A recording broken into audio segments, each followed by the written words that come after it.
Mangla officer training school سے یہ 17ویں course میں پاس آؤٹ ہوئے اور انہوں نے 23 brigade 23rd brigade of frontier force میں انہوں نے کمیشن حاصل کیا سیکنڈ لیفٹیننٹ کا. اور اس کے بعد یہ باقاعدہ طور پر یہ جو کمیشن حاصل کیا یہ 25 اپریل 1986 میں انہوں نے افواج پاکستان میں اپنا پہلا قدم رکھا. لیکن آگے اگر آپ اس کی سروسز کو دیکھیں گے تو آپ حیران رہ جائیں گے کہ جب یہ فارغ ہوا منگلا سے، جب یہ فارغ ہوا یعنی کہ جب یہ آفیسر ٹریننگ اسکول سے فارغ ہوا تو بہت چند لوگ ایسے ہوتے ہیں جن کو سوارڈ آف آنر ایوارڈ ملتا ہے. ہم اس کے ایوارڈز کے اوپر بھی تھوڑی سی بات کریں گے، لیکن انہوں نے یہ پاکستان کا تیسرا آرمی چیف ہے، یعنی کہ آصف جنجوعہ اور جنرل جہانگیر کرامت کے بعد یہ تیسرا واحد آرمی چیف ہے پاکستان کا جنہوں نے سوارڈ آف آنر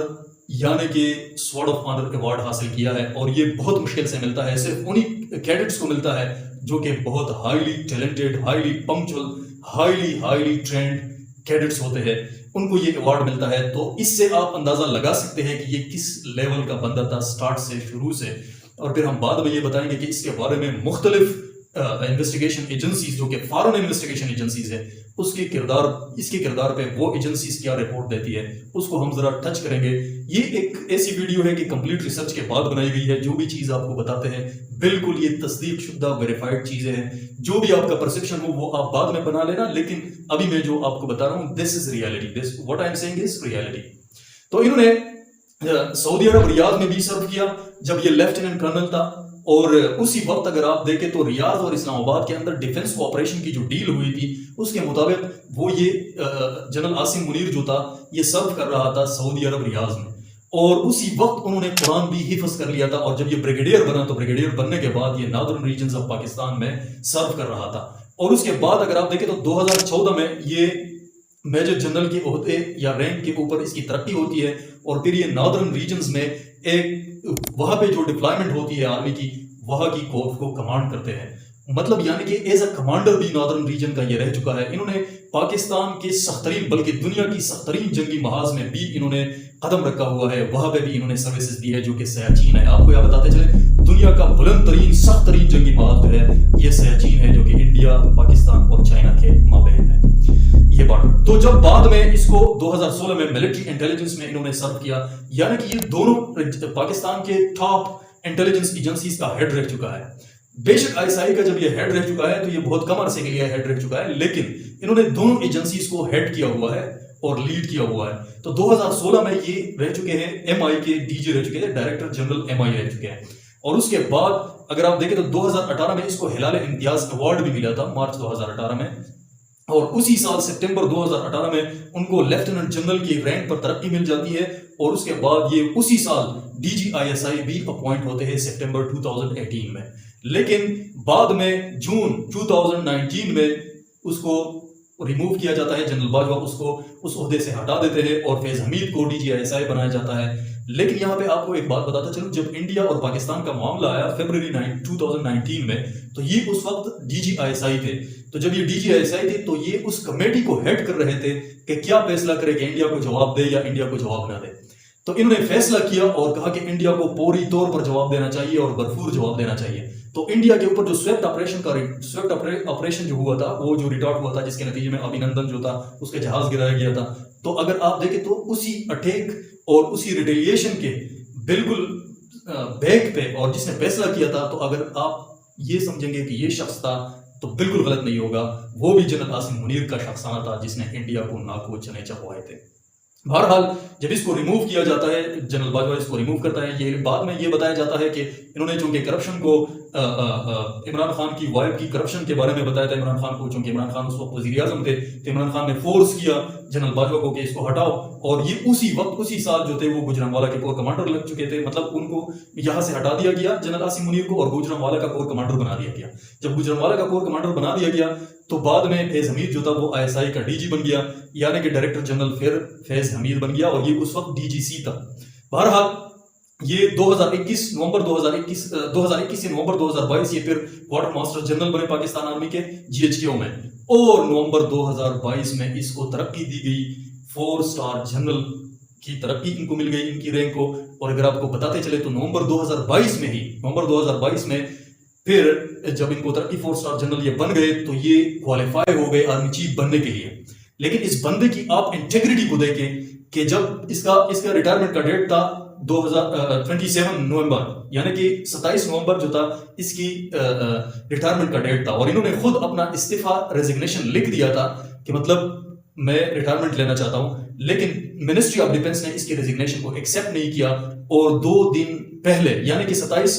نومبر کو یہ ریٹائر ہونے والا تھا، اور اس سے 2 دن پہلے یعنی کہ 25 نومبر 2022 کو اس کی سمری موو ہوتی ہے، اور یہ اگر سینیارٹی کے لحاظ سے دیکھیں تو ان 6 جنرلوں میں یہ سینیارٹی کے لحاظ سے بالکل ٹاپ پہ تھا، لیکن اس کے بارے میں کچھ بھی ہم نے میڈیا میں نہیں سنا کہ اس نے اپنے لیے لابنگ کی ہے یا یہ وہ وغیرہ وغیرہ، اس طرح کچھ نہیں سنا، بلکہ ایک بندہ اگر خود اپنا ریزگنیشن لکھ لیتا ہے تو وہ آپ واٹ ڈو یو تھنک کہ مطلب وہ اپنے لیے لابنگ کس طرح کرتا۔ بہرحال منسٹری آف ڈیفنس نے اس کی ریزگنیشن جو تھی وہ ایکسیپٹ نہیں کی، اور ٹھیک 2 دن بعد یعنی کہ 29 نومبر 2022 کو انہوں نے پاکستان کے 11ویں آرمی چیف کا عہدہ سنبھال لیا، اور یوں یہ پاکستان کا 11واں آرمی چیف بن گیا۔ بہرحال یہ تو اس شخصیت کی آرمی چیف بننے کی کہانی تھی جنہوں نے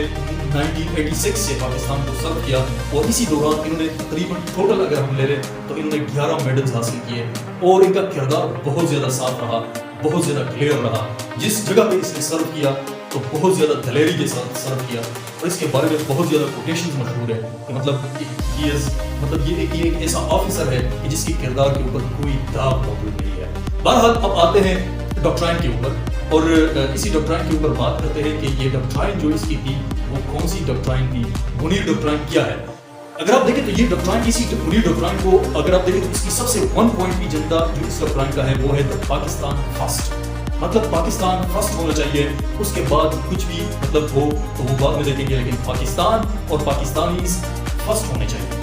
پہلے پریارٹی پہ پاکستان اور پاکستانی ہونے چاہیے۔ اور پاکستان کی اگر آپ جیو پالیٹکس کو دیکھیں تو انہوں نے اس سٹیٹمنٹ کو چینج کیا، اس ڈاکٹرائن کو چینج کیا کہ مطلب ہم جیو پالیٹکس کو مطلب فریم کریں گے۔ انہوں نے کہا کہ اور concentration would be geo economics not geo politics, تو انہوں نے اس کے اوپر بہت زیادہ زور دیا۔ اگر آپ دیکھیں تو جب یہ آرمی چیف بنا تو پاکستان کی روپے کا قدر بہت زیادہ کم تھا، یعنی کہ 308 روپے کے اوپر ڈالر تھا، تو اگر آپ اس کو کمپیئر کریں تو پاکستان کی تاریخ میں سب سے کم ترین اور سب سے نچلی سطح پہ پاکستان کا جو کرنسی تھی وہ پاکستان کی کرنسی گر چکی تھی۔ انہوں نے پاکستان کی کرنسی کو اٹھانے کے لیے بہت زیادہ کوششیں کی، انہوں نے جو گلف کنٹریز ہیں ان کے ساتھ مطلب ایک ایسی کوآپریٹیو انداز میں اپنی پالیسی کو لے کے گئے کہ پاکستان کی کرنسی کو اٹھا دیا۔ اگر آپ دیکھیں، اگر آپ کرنٹ افیئرس کے موضوعات کو دیکھتے ہیں، اگر آپ کرنٹ افیئرس کے شوز کو دیکھتے ہیں تو میں بھی دیکھتا ہوں، تو میں ماہرین سے سن رہا تھا کہ مطلب یہ بہت زیادہ مشکل ہے، پاکستان ڈیفالٹ کر جائے گا، یہ کرے گا وہ کرے گا۔ بہرحال انہوں نے بہت اچھے طریقے سے اس پالیسی کو مطلب فریم کیا اور باہر سے پیسے لائے، لیکن بہت زیادہ بڑا چیلنج یہ تھا کہ پاکستان کے اندر بلیک مارکیٹ کے اندر جو ڈالر بیچے جا رہے تھے اس کو روکنا تھا، اور انہوں نے بہت سخت آرڈرز دیے اور کریک ڈاؤن کیا، اور یہ کریک ڈاؤن جو تھا یہ کامیاب کریک ڈاؤن تھا، اور اسی کے بعد جو تھا پاکستان کی کرنسی نے ویلیو پکڑی، اور پاکستان کی کرنسی جو تھی وہ اوپر آ گئی، اور پاکستان انہی کرائسس سے نکل گیا۔ اس کے علاوہ انہوں نے بہت زیادہ اکنامک سیکٹرز میں سرو کیا، مختلف جگہوں کے دورے کیے، اس کے علاوہ بہت اسٹریٹجیز جو تھی وہ آرمی کی طرف سے بھی اسٹریٹجیز تھی پاکستان کے لیے، پاکستانی گورنمنٹ کو دی، اس کے اوپر عمل کیا، مختلف یونیورسٹیز اور کالجز کے اسٹوڈنٹ اور طلبہ کو ایڈریس کیا۔ مجھے یاد ہے کہ ایک طلبہ کی ایک آرگنائزیشن کو یہ ایڈریس کر رہا تھا جس میں مختلف یونیورسٹیز کے طلبہ موجود تھے، تو انہوں نے بتایا یہ کنزرویٹو مائنڈ کا ہے کہ پاکستان کی جو ثقافت ہے اس کو آپ ویسٹرن سیولائزیشن کے پیچھے نہ چلو، نوجوان آپ پاکستانی سیولائزیشن کو اپناؤ۔ اگر آپ اتنے دل دادا ہو ویسٹرن کے تو پھر ہم انڈیا اور ہندوؤں سے کیوں آزاد ہوئے، وہاں سے کیوں ہم جدا ہوئے، پھر تو وہ ٹھیک تھے، کم از کم ایسٹرن تو تھے، مشرقی تو تھے، تو لہٰذا اپنی پہچان کو نہ کھونا۔ یہ ان کی مجھے سینٹنس بہت اچھی لگی، اور اس کے علاوہ انہوں نے مختلف طریقوں سے یہ بھی بتایا ہے کہ پاکستان کا ان کی ڈاکٹرائن یہ ہے، میں آپ کو بتاؤں گا پھر بعد میں کہ اس کے اوپر کرٹیسزم کیا ہوتی ہے۔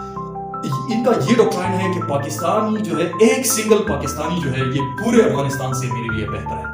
اگر ایک پاکستانی کو نقصان پہنچتا ہے تو اگر پورا افغانستان جو ہے وہ برباد ہو جائے تو مجھے کوئی مسئلہ نہیں ہے، لیکن ایک پاکستانی مجھے بہت زیادہ معزز ہے، اور یہ طالبان کے اگینسٹ بھی بہت زیادہ سخت موقف رکھتا ہے۔ وہ کہتا ہے کہ یہ فتنہ ہے، یہ خوارج کا فتنہ ہے، اور خوارج کی تعریف آپ کو پتہ ہوگی، خوارج میں اس ڈیٹیل میں جانا نہیں چاہتا ہوں، پھر یہ ویڈیو بہت لمبی ہو جائے گی۔ یہ فتنہ الخوارج کہتے ہیں اس کو، کہ یہ اسلام کے دائرے سے باہر ہے، اسلام کی جس انداز میں یہ تشریح کرتے ہیں تو اس کی بہت مطلب اسلام کے اندر بہت سختی سے ان کو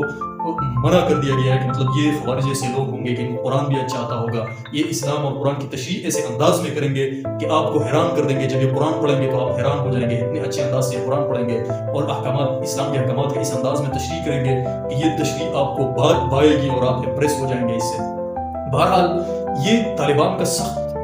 طالبان کے اس موقع کا سخت خلاف ہے. اور افغانستان کی جو ریفیوجیز کا مسئلہ ہے وہ اس کا بہت کور کنسرن ہے. اس کا بھی کہ مطلب پاکستان کے اندر جو 1.7 ملین افغان ریفیوجیز ہے اس کو فوری طور پر ڈیپورٹ کر دیا جائے، ان کے لیے ایک اچھی طریقے سے ڈیپورٹ کر دیا جائے. لیکن ان کا اپنا وطن ہے، اپنا ملک ہے، اور ہمارا اپنا وطن ہے، اپنا ملک ہے، لہٰذا اب ان کو جانا چاہیے.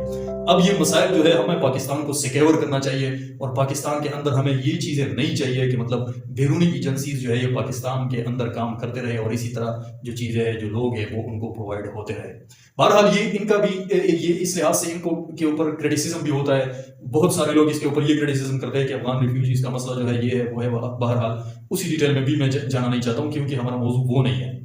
بہرحال انہوں نے پاکستان، چائنا، اور اگر آپ دیکھیں تو 2023 دسمبر 2023 میں جب انہوں نے امریکہ کا دورہ کیا تو لارڈ آسٹن ریچرڈ براؤن جو آرمی چیف اور ڈیفنس پینٹاگون کے جو مطلب ڈیفنس سیکرٹری ہے، انہوں نے اس کو ریسیو کیا اور امریکہ کے ساتھ کچھ چیزوں کے اوپر انہوں نے دوبارہ سے پاکستان کے اوپر جو اعتماد ہو چکے تھے وہ چیزیں ریکنسائل کی. اسی طرح چائنا کے دورہ کیا، چائنا کے ساتھ جو معاملات خراب ہو چکے تھے پچھلے دور حکومت میں، چائنا کے ساتھ بھی وہ رشتے واپس ریکنسیلیٹ کیے. اسی طرح KSA کا دورہ کیا، اس نے مختلف جگہوں کا دورہ کیا اور جو ریلیشنز تھے پاکستان کے اس کو بحال کرنے کی بھرپور کوشش کی انہوں نے، اور تاکہ پاکستان جو ہے وہ اسٹیبلٹی کی طرف جائے اور اسٹیبل ہو پاکستان. اگر آپ دیکھیں تو جب ایران نے جب اٹیک کیا پاکستان کے اوپر تو پاکستان بدماشی بھی کر رہا تھا، تو انہوں نے کہا، یہ وہ سٹیٹمنٹس ہیں جو انہوں نے براہ راست نہیں کہے لیکن یہ اس ڈاکٹرائن کا حصہ ہے. جب ایران کو انہوں نے یہ کہا کہ آپ ہمیں اگر بیک سٹیپ کریں گے، اگر آپ ہمارے اوپر وار کریں گے پیچھے سے، تو ہم ڈائریکٹلی ریپوسٹلی آپ کے اوپر ایسا کاری ضرب لگائیں گے کہ پاکستان کی وار آپ کو ہمیشہ یاد رہے گی. اس لیے انہوں نے یہ بھی، اگر آپ دیکھیں جب انڈیا نے جب پاکستان کے اوپر پہل کیا، اٹیک کیا، تو اس وقت یہ DGISI تھے، تو تب بھی وہ پالیسیز نے بنائی تھی. اور جب ایران نے اٹیک کیا پاکستان کی زمین پر تو اس کا بھی اگر آپ دیکھیں تو جواب دیا، اور پوری دنیا میں اس کی تعریف ہوئی کہ پاکستان آرمی نے کس پریسیجن کے ساتھ اور کس بہترین انداز میں جواب دیا. مطلب دشمن کو جواب بھی دیا اور اس کے ساتھ ساتھ دشمن کو جواب دیتے ہوئے دشمن کی سویلین کو نقصان نہیں پہنچایا. اور جو جواب پاکستان آرمی نے دیا، اگر انڈیا کو دیا تو وہ بھی ٹریفل اور کوارٹریٹل، مطلب اتنے فورس سے دیا. اور اگر ایران کو دیا تو ایران کو بھی سمجھایا، اور پھر ایران جو تھا وہ اگر آپ دیکھیں تو اس اٹیک سے پہلے وہ بدماشی کر رہا تھا اور پھر بعد میں منت و ترلوں پہ آ گیا کہ پاکستان ہمارا بھائی ہے، یہ ہے وہ ہے. لیکن آرمی چیف جو ہے ابھی اس کا یہ نظریہ ہے کہ انڈیا جو ہے، اگر انڈیا ہمارے ساتھ ریکنسیلیٹ نہیں کرتا تو ہمارا کوئی شوق نہیں ہے. India we can not reconcile with India, ہم انڈیا کے ساتھ بالکل ریکنسیلیشن نہیں کرنا چاہتے اور نہیں کر سکتے. تو یہ ان کی ڈاکٹرائن ہے اور یہی ان کا نظریہ ہے کہ پاکستان کو ہر حال میں کرپشن سے پاک صاف کرنا ہے. اگر کوئی بندہ کرپٹ ہے یا اپنے اختیارات سے تجاوز کرتا ہے یا مطلب پیسوں کے معاملے میں پاکستان کو نقصان پہنچاتا ہے تو اس کو ہر حال میں اس کو اکاؤنٹیبل ہونا چاہیے. اور اسی طرح اگر آپ دیکھیں تو پاکستان آرمی کی تاریخ میں یہ پہلا ایگزامپل ہے کہ اتنے بڑے عہدے پر فائز جو کہ DGISI رہ چکا ہو کوئی بندہ، فیض حمید، اس کی کورٹ مارشل جو ہے ابھی ہو رہی ہے اور اس کو کٹہرے میں لایا جا چکا ہے. اگر آپ دیکھیں تو 9 مئی کا واقعہ جب ہوا تو 9 مئی کے واقعے کے بعد عمران خان نے اس کے اوپر ایلیگیشن لگائے، اور عمران خان کے اوپر جب اٹیک ہوا تو وہ بھی ایلیگیشن اس نے عاصم منیر کے اوپر لگائے کہ ایک بندہ ہے اس کے ہاتھ میں میرا جان ہے. یہ میرا سٹیٹمنٹ نہیں ہے، یہ عمران خان کی سٹیٹمنٹ ہے. وہ میڈیا کے کچھ بیرونی رپورٹرز کے ساتھ جب وہ گفتگو کر رہے تھے تو انہوں نے کہا کہ the one powerful man جو پاکستان کے اندر موجود ہے وہ میرے ساتھ جو ہو رہا ہے وہ اسی کی وجہ سے ہو رہا ہے. یہ عمران خان نے اس کے اوپر کرٹیسائز کیا اور شدید انداز میں کرٹیسائز کیا، بیرونی دنیا کے سامنے کرٹیسائز کیا، بیرونی رپورٹرز کے سامنے کرٹیسائز کیا. اسی طرح اگر آپ دیکھیں تو زلمے خلیلزاد نے جب پاکستان کا دورہ کیا اور سیالکوٹ گیریزن کا دورہ کیا تو اس نے بھی جب چلا گیا یہاں سے واپس تو انہوں نے بھی جنرل عاصم منیر کے اوپر کچھ الزامات لگائے، اور وہ الزامات یہ تھے کہ جنرل عاصم منیر کا پرسپیکٹیو یہ ہے کہ انہوں نے کچھ اپنے فوجی افسران کو بھی تھریٹن کیا ہوا ہے، اور وہ لوگ جو 9 مئی کے ریوٹس میں مطلب ان کے 9 مئی کے جو واقعات ہوئے تھے ان میں جو بھی کوئی ملوث ہے تو ان کے فیملیز کو بھی میں ٹریک کروں گا. حالانکہ بعد میں پاکستان گورنمنٹ نے اس کی سخت نفی کی اس سٹیٹمنٹ کی کہ اس طرح بالکل بھی نہیں ہے جو سٹیٹمنٹ اس نے دیا ہوا ہے. بہرحال یہ جنرل عاصم منیر نے بالکل کلیئر کٹ کہا ہے کہ جو 9 مئی کے واقعات ہو چکے ہیں، جو شہیدوں کے جو شہیدوں کے یادداشت موجود تھے جب ان کو پامال کر دیا گیا، تو مطلب یہ ایک پلانڈ اٹیک تھا، یہ وہ وغیرہ، اس ڈیٹیل میں جانا نہیں چاہتا ہوں، لیکن کیونکہ that is a sub judice matter, اس میں بالکل بھی تفصیل میں جانا نہیں چاہتا ہوں، لیکن اس کے اوپر بھی بہت کلیئر سٹانس ہے کہ وی ڈونٹ وانٹ کہ مطلب دوبارہ بھی کوئی اسی طرح کا اٹیک ہو، لہٰذا جو بھی اس میں ملوث ہوگا، جو بھی اس کا سہولت کار ہوگا، جو بھی اس کا سپورٹر ہوگا، they will be held accountable at all۔ اگر آپ اس شخصیت کو دیکھیں تو اس شخصیت نے پاکستان کی سالمیت، پاکستان فرسٹ ڈاکٹرائن، اور اسی طرح پاکستان کو جیو پالیٹکس سے نکال کر جیو اکنامک پالیسیز کی طرف لے کے آیا، اور یہ ان کی پالیسی ہے کہ پاکستان کو ایشیا کا ایسا کنٹری بنائیں گے کہ جو کم از کم اگر ٹاپ پہ نہیں ہو تو مڈل میں ضرور ہو اکنامکلی، اور پاکستان کو ہر لحاظ سے اسٹیبلائز ہونا چاہیے، پاکستان کو کرپشن سے پاک ہونا چاہیے، یہ وہ ڈاکٹرائن ہے۔ اور اس کی سب سے اچھی بات جو مجھے لگی وہ یہ تھی کہ ہر ایک پاکستانی، ایک سنگل پاکستانی جو کسی دوسرے ملک کی وجہ سے جب سفر ہوتا ہے تو مجھے اس پورے ملک کی کوئی پرواہ نہیں ہے، مجھے صرف اسی پاکستانی کی فکر ہوگی، اور میں اس کے لیے جو بھی کروں گا، جو بھی جس حد سے میں گزروں گا وہ میں کروں گا۔ یہ بات مجھے اس کی بہت زیادہ پسند ہے۔ بہرحال تو یہ وہ ڈاکٹرائن ہے پاکستان کی اسٹیبلٹی کی، پاکستان فرسٹ، اور پاکستان کی پالیٹکس کو پاکستان کی اکنامکس کے اوپر، پاکستان کی اکنامکس کو پاکستان کے پالیٹکس کے اوپر ترجیح دینا، اور پاکستان کے فورن پالیسی کو واپس پرو ایکٹیو انداز میں پیش کرنا، اور پاکستان کی امیج کو بہتر کرنا، یہ پالیسی، یہ ڈاکٹرائن بہترین ڈاکٹرائن ہے۔ اور انڈیا کو لال جھنڈی دکھانا اور افغانستان کو یہ میسج دینا کہ اگر آپ کی سرزمین ہمارے لیے محفوظ نہیں ہے تو Pakistan will never be safe for you people۔ اور اس کے بارے میں الجزیرہ نے یہ کہا کہ الجزیرہ نے اس کے بارے میں یہ کہا کہ عاصم منیر جو ہے he is the officer of impeccable reputation۔ impeccable means کہ ایک پاکدامن ریپوٹیشن کا آفیسر ہے، اور تعریف تو وہ جو دشمن کرے۔ انڈیا کے جو دا ٹائمز آف انڈیا ہے، بہت مشہور نیوز ایجنسی ہیں، انہوں نے اس کے بارے میں کیا کہا کہ he is a tough guy with a hawkish attitude. Tough guy with a hawkish attitude مطلب باز کا اس کا پاس نظر ہے، اور یہ ایک ٹف گائے ہے، ایک مشکل بندہ ہے جس کو سمجھنا بہت زیادہ مشکل ہے، اس سے بچ کے رہنا چاہیے۔ Thank you so much for watching this video. Allah حافظ۔